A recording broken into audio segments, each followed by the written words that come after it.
ಇವತ್ತು ಬೆಳಗ್ಗೆ ಸ್ವಲ್ಪ ಲೇಟಾಗಿ ವಾಕಿಂಗ್ ಹೋದೆ. ಯಾಕಂದರೆ ಬೆಳಗ್ಗೆ ಹೊತ್ತು ವಾಕಿಂಗ್ ಹೋಗಬೇಕು ಅಂತ ಇದ್ದಾಗೆಲ್ಲ ಮಳೆ ಬರ್ತಾ ಇರುತ್ತಾ, ಬೇಜಾರಾಗುತ್ತೆ. ಅದಕ್ಕೆ ಯಾವಾಗ್ಲೂ ಒಂದು ನೋಡಿ 9:37 ಇವಾಗ ಟೈಮು. 9 o'clock ಮನೆ ಬಿಟ್ಟಿದ್ದೆ ನಾನು. 9 o'clock ವಾಕಿಂಗ್ ಸ್ಟಾರ್ಟ್ ಮಾಡಿದೆ, ಒಂದು half an hour. DMart ready ಅಂತ ಬೆಂಗಳೂರಲ್ಲಿ ತುಂಬ ಕಡೆ ಸಿಗುತ್ತೆ. ಇಲ್ಲಿ ಏನಂದರೆ ಆನ್ಲೈನಲ್ಲಿ ಆರ್ಡ್ರ್ ಮಾಡಿರೋದೆಲ್ಲ ಬಂದು ಇಲ್ಲಿರುತ್ತೆ. ಕೆಲವೊಂದು ಐಟಮ್ಸ್ ಕೂಡ ಸಿಗುತ್ತೆ, ಜನ ಕಮ್ಮಿ ಇರ್ತಾರೆ. ಅದಕ್ಕೆ ನಾನು ಆದಷ್ಟು ಡಿ-ಮಾರ್ಟ್ಗೆ ಹೋಗಲ್ಲ. ಆಲ್ಮೋಸ್ಟ್ ಆನ್ಲೈನಲ್ಲೇ ಡಿ-ಮಾರ್ಟ್ ರೆಡಿ ಆ್ಯಪ್ ಇದೆ.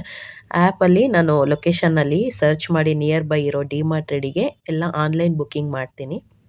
ಮನೆಗೂ ಕೂಡ ತಂದು ಕೊಡ್ತಾರೆ, ಎಕ್ಸ್ಟ್ರಾ ಚಾರ್ಜ್ ಮಾಡ್ತಾರೆ. ನಾನು ಯಾವಾಗೂ ಹೋಮ್ ಡೆಲಿವರಿ ತೊಗೊಳ್ಳಲ್ಲ. ಬಿಕಾಸ್ ಹೋದಾಗ ಹಂಗೆ ಸಣ್ಣ ಪುಟ್ಟ ಐಟಮ್ ಎತ್ತಾಕೊಂಬರ್ಬೋದಲ್ವಾ. ಮನೆಗೆ ಬಂದುಬಿಟ್ರೆ ಮತ್ತು ಈ ಥರ ಎಲ್ಲ ಐಟಮ್ಗಳು ಎತ್ತಾಕೊಂಬರೋಕ್ಕಾಗಲ್ಲ. ಇವಾಗ ಸೋಪು ಹೋಲ್ಡರ್ದು ಒಂದು ಫೋಟೋ ಕಳಿಸ್ತೀನಿ ನೋಡಿ. ನೀವು ಡಿ-ಮಾರ್ಟ್ಗೆ ಹೋದಾಗ ಆರಾಮಾಗಿ ತೊಗೋಬೋದು.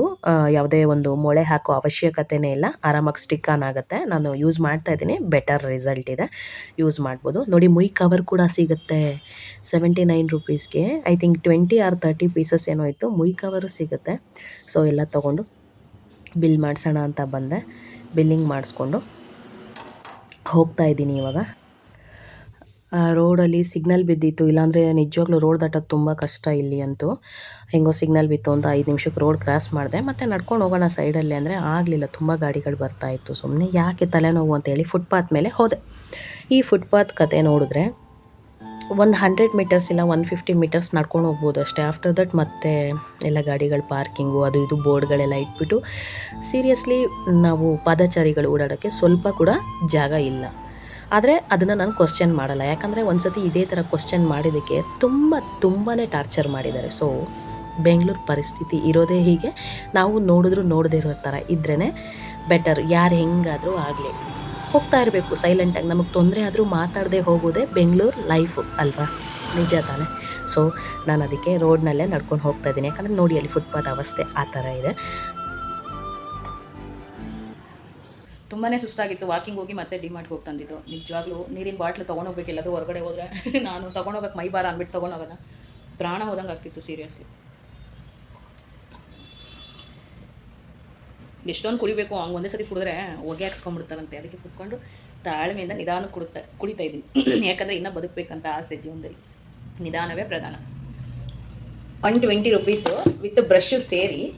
ಹೆಂಗಿದೆ ನೋಡೋಣ. ಓಪನಿಂಗ್ ಆಯಿತು, ಇನಾಗ್ರೇಷನ್. ವಿತ್ ಬ್ರಷ್ ಬಂದಿದೆ ಹಿಂಗೆ.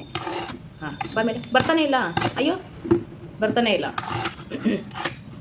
ಹಿಂಗೆ ಅನ್ಬೋದು ಅಷ್ಟೇ, ಹಿಂಗಂದ್ರೆ ನೀಟಾಗಿ ಬರೋಲ್ಲ. ವಿತ್ ಬ್ರಷು ಇದು ತೊಗೊಂಡೆ. ಇದು ನಾವು ಕಸದ ಮರ ಅಂತೀವಿ, ಇಂಗ್ಲೀಷಲ್ಲಿ ಏನು ಹೇಳ್ತಾರೋ ಖಂಡಿತ ನನಗೆ ಗೊತ್ತಿಲ್ಲ, ಬಿಕಾಸ್ ನಾನು ಕನ್ನಡ ಮೀಡಿಯಮ್. ಆಮೇಲೆ ಅದು ಸೋಪ್ ಇಟ್ಕೊಂಡು ಬಾಕ್ಸ್ ತೊಗೊಂಡೆ ಅಷ್ಟೇ. ಇದು ಓನ್ಲಿ 20 rupees ಇವೆರಡು ಬಂದಿದ್ದೀನಿ. ಇವಾಗ ಮನೆ ಫುಲ್ಲು ಗಲೀಜಾಗಿದೆ. ಅಲ್ಲಿ ಬ್ಯಾಕ್ಗ್ರೌಂಡಲ್ಲಿ ಕಾಣ್ಬೋದು ಪ್ರೂಫ್ ಏನಿದೆ ಅಂತ. ಬ್ಯಾಗು, ಜರ್ಕಿನು ಎಲ್ಲ ಅಲ್ಲೇ ಬಿದ್ದಿದೆ. ಕಿಚನಲ್ಲಿ ಪಾತ್ರೆ ಎಷ್ಟಿದೆ. ಮನೆ ಕಸ ಗುಡಿಸಿಲ್ಲ, ಒರೆಸಿಲ್ಲ. ಇವಾಗೆಲ್ಲ ಫುಲ್ ಮನೆ ಕೆಲಸ ಮಾಡಬೇಕು, ಜೊತೆಗೆ ಅಡುಗೆನೂ ಮಾಡಬೇಕು. ಆಚೆಗಡೆ ಕೆಲಸ ಮುಗಿದು ಒಳಗಡೆ ಸ್ಟಾರ್ಟ್ ಮಾಡ್ಕೊಬೇಕು. ನನ್ನ ಮಗ ಬರೋಷ್ಟೊತ್ತಿಗೆ ಇನ್ನೊಂದು 2 hours ನನ್ನ ಮಗ ಬರ್ತಾನೆ. ಅಷ್ಟಲ್ಲೆಲ್ಲ ಕೆಲಸ ಮಾಡಿ ಮುಗಿಸ್ಬೇಕು ಅಂತಲೇ ಅನ್ಕೋತೀನಿ, ಆದರೆ ಯಾವತ್ತೂ ಮುಗಿಸಲ್ಲ.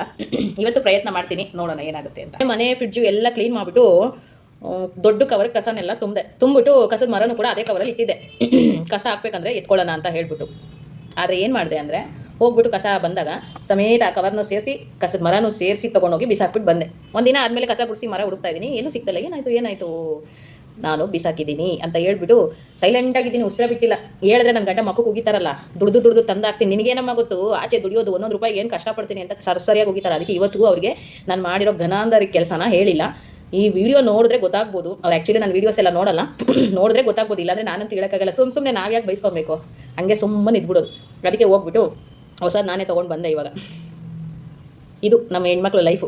ಮಾಡ್ಬಿಟ್ಟು ಮೆಳ್ಳಿ ಥರ ಇದ್ಬಿಡ್ತೀವಿ, ಏನು ಹೇಳೋಕ್ಕೋಗಲ್ಲ. ಹೇಳಿದ್ರೆ ಮಕ್ಕಳು ಹೋಗಿತಾರೆ, ಹೋಗ್ಲಿ ಬಿಡಮ್ಮ ಪಾಪ, ಏನೋ ಮರ್ತು ಬಿಟ್ಟಲ್ಲ ನೀನಂತ ಯಾರು ಅನ್ನೋದೇ ಇಲ್ಲ. ಏನು ನಿನಗೆ ಅಷ್ಟು ಗೊತ್ತಾಗಲ್ವಾ, ನಿನಗೇನು ಗೊತ್ತು ಆಚೆ ದುಡಿಯೋರು ಕಷ್ಟ ಅಂತ ಹೇಳ್ಬಿಟ್ಟು ಉಗಿತಾ ಇದ್ರೆ ಏನು ಚಂದನೋ. ಅದಕ್ಕೇ ಹೆದರ್ಕೊಂಬಿಟ್ಟು ಸುಮ್ಮನೆ ಆಗ್ಬಿಟ್ಟಿದ್ದೀನಿ. ಬೆಳಗ್ಗೆ ಉಪ್ಪಿಟ್ಟು ಮಾಡಿದ್ದೆ, ಬೇಜಾರು ತಿನ್ನೋಕ್ಕೆ. ಪಾತ್ರೆನೆಲ್ಲ ಒಂದು ರೌಂಡ್ ತೊಳೆದ್ಬಿಟ್ಟು ಮತ್ತೆ ಸಾಯಂಕಾಲ ವಾಕಿಂಗ್ ಹೋಗೋಣ ಅಂತ ಹೋದೆ. ವಾಕಿಂಗ್ ಹೋದರೆ ಮಳೆ ಸ್ಟಾರ್ಟ್ ಆಗಿಬಿಡ್ತು. ಸೊ ಅದಕ್ಕೋಸ್ಕರ ಏನು ಮಾಡೋದು ಅಂದ್ಬಿಟ್ಟು ಅಲ್ಲಿ ಸೈಕ್ಲಿಂಗ್ ಮಾಡೋದಕ್ಕೆ ಜಾಗ ಇದೆ. ಸೊ ಅಲ್ಲಿ ಸ್ವಲ್ಪ ಹೊತ್ತು ಸೈಕ್ಲಿಂಗ್ ಮಾಡೋಣ ಅಂತ ಹೋದರೆ ಈ ಹುಡುಗರುಗಳೆಲ್ಲ ಏನು ಮಾಡ್ತಿದ್ದಾರೆ ಅಂದರೆ ಪಾರಿವಾಳಗಳೆಲ್ಲ ಕಂಬಿ ಮೇಲೆ ಕೂತಿರುತ್ತೆ. ಅದರಲ್ಲಿ ಒಂದು ಪಾರಿವಾಳನ ಹಿಡ್ಕೊಂಬಿಟ್ಟು ಅದ್ರ ಫೆದರ್ನೆಲ್ಲ ಕಟ್ ಮಾಡೋದು ತುಂಬ ಟಾರ್ಚರ್ ಮಾಡ್ತಾಯಿದ್ರು. ತುಂಬ ಸಲ ಅನ್ಕೋತೀನಿ ಯಾರ್ದು ತಲೆನೋವು ಬೇಡ, ನನ್ನ ಪಾಡಿಗೆ ನಾನು ಇರೋಣ ಅಂತ. ಬಟ್ ಆಗಲ್ಲ, ಇದನ್ನೆಲ್ಲ ನೋಡ್ದಂಗೆ ಮನಸ್ಸು ತಡಿಲಿಲ್ಲ. ಸೊ ಅವರಿಗೆಲ್ಲ ಬೈದು ನೋಡಿ, ಆ ಹುಡುಗ ಅಲ್ಲಿ ಕತ್ರಿನ ಶಾರ್ಪ್ ಮಾಡ್ತಿದ್ದಾನೆ, ರೈಟ್ ಸೈಡಲ್ಲಿ ಒಂದು ಮೂಲೆಯಲ್ಲಿ ಕೂತಿದ್ದಾನೆ ನೋಡಿ, ಕಟ್ ಮಾಡೋಕ್ಕೆ ಹೋಗೋದು. ಸೊ ಅವ್ರಿಗೆಲ್ಲ ಬೈದು ಕಳಿಸ್ದೆ. ಅದಾದಮೇಲೆ ಮನೆಗೆ ಬಂದು ಟ್ಯಾಬ್ಲೆಟ್ಸ್ ತೊಗೋಬೇಕಾಗಿತ್ತು. ಟ್ಯಾಬ್ಲೆಟ್ ತೊಗೊಂಡೆ, ಬಿಕಾಸ್ ಫೀವರು ಕೋಲ್ಡ್ ಎಲ್ಲ ಆಗಿದೆ.